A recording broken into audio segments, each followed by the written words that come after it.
Okay, now there's a big debate going around the internet, or around in the autism community. Should you say autistic person or person who has autism? Which is the better term? Now, it very much seems like professionals and parents and just those who work with autism as a whole tend to say that you should say has autism, person with autism, because they tend to take the view that if you say autistic person, you're basically saying that they are nothing more than their autism. Like, it basically defines them as a whole. And if you say person with autism, you're seeing them as a person first, and you're not saying the autism you're not saying the autism defines them. Now, I can actually understand this point of view, and I can appreciate the fact that they're trying to be respectful to those who are on the autistic spectrum. But there's another point of view as well, and that's that a lot of people who actually are autistic themselves, in the autistic community, say they prefer the term autistic person because they actually see that autism is a part of who they are, and it's not something they should be ashamed of. It's not something they should be considered separate from them.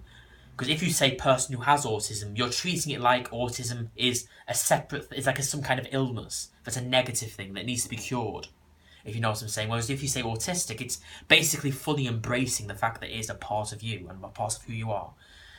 So, there's two sides to this argument, but the question is, which one should we actually listen to? Which term should we use?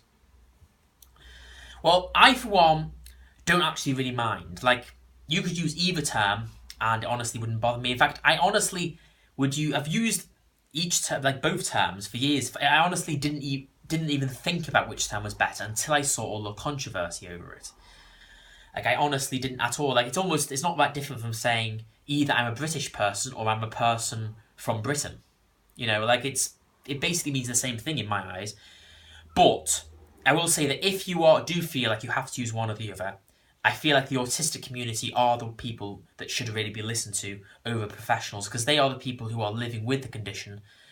And it is actually a fair point. Like, autism shouldn't be viewed as something that's negative, and it shouldn't be viewed as something which is a disease or something that's separate from the person, and something we should be treated as something to be ashamed of, if you know what I'm saying.